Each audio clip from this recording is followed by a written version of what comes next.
it's Penny Black and Jill Foster here for your next PB&J card class. And for today's card, I'll be using some new products from our Pocket Treasures release. I've got two stamp sets here. One is called Footnotes and the other is Textures. And I'll be using a couple of dies. This one is Texting and this one is Shades. And I'll be using some elements from each of those.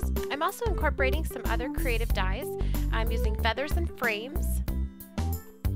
There's really pretty tulip flowers called Dainty, as well as this Fern Fresh Breeze.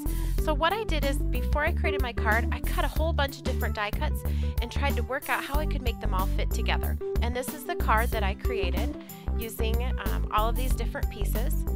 And it was actually inspired by this 8.5 by 11 scrapbooking layout that I made. So I used the same colors and some of the same stamping techniques on the card.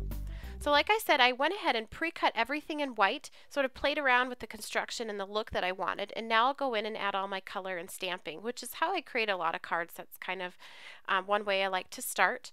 So I'm starting here with Memento ink in the color of Danube Blue, and I'm just applying that with a sponge applicator. I'm doing it real quick. I'm not real worried about that looking perfect because we're going to stamp over the top.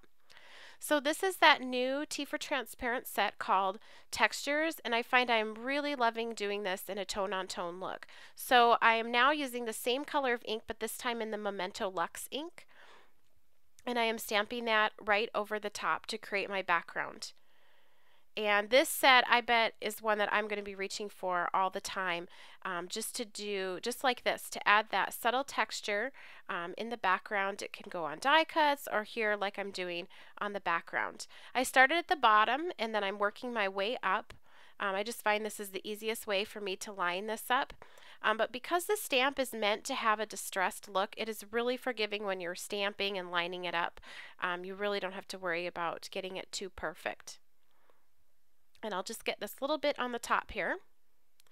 Now this is the die cut that I cut the outer part from the new Creative Die Shades. Then I took this inner frame from Feathers and Frames and I centered it on that die cut and ran it through my die cutting machine to create this sort of hole or sort of keyhole in the center of this die cut. It's just a fun way to place all of the other die cuts I'll be using.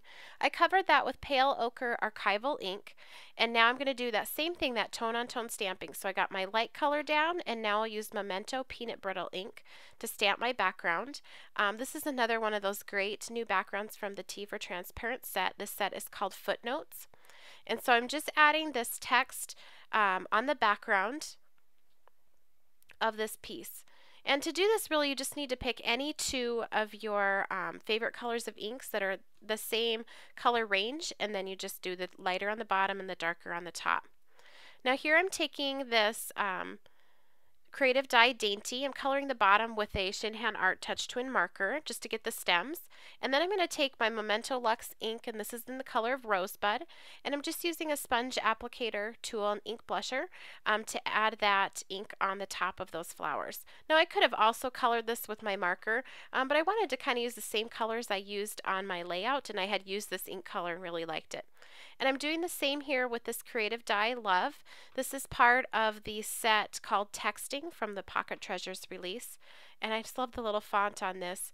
And I think a love card can be used for anything, a birthday or whatever, anytime you're sending or giving a card to someone you love. So this is that inner piece that cut from that Feathers and Frames. And I inked that with Versamagic ink in the color of Turquoise Gem. And I'm going to do some more tone-on-tone stamping. So now I'll take Memento ink in the color of Teal Zeal, and I'm going to stamp this. And this cute little polka dot is from the Footnotes set. So I'm just building this up along the background. Again, a really easy one to line up. You really can't get it wrong.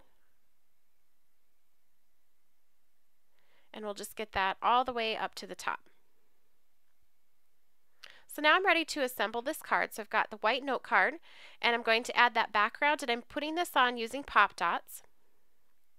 Now for this piece, I actually did double pop dots. So you can see there it has a double raise, but this piece only has one. I find it's easier to put the top piece down and then fit that one right inside. So it's kind of a stair-step effect, and that makes it easy to slide in those other die cuts in there. So I'm just working here for positioning. This is that Fresh Breeze die cut, and I decided to keep this one white Oop, it got caught here before I added my adhesive. And I'm using a Zig glue pen to add the adhesive on this one. I like that this can be pretty repositionable. So when I'm playing around with layouts, you'll see me adjust and add more glue once I'm happy. I'm completely happy with where things landed. And then we'll add that dainty. I am going to put a pop dot on the back of each flower, but I'll add glue to the stem so that goes down flat and then the flowers are kind of popped up.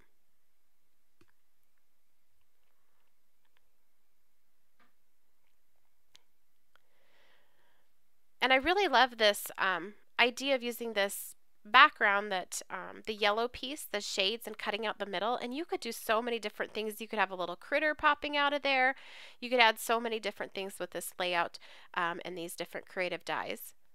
I'll add my sentiment here, just gluing that on. And you'll see I do have time here with this glue to sort of play around with it. But once it dries, it is on there very well.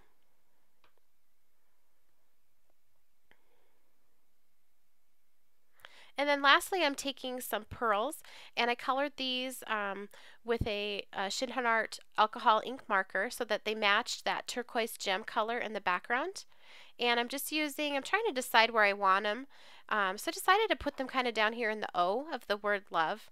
I wanted one more thing that was that turquoise color to tie into that polka dot little piece in the background. So I got those on there, and here's a look at that finished card. For details and more information, visit the Penny Black website, www.pennyblackink.com, and there's a complete list of supplies at the end.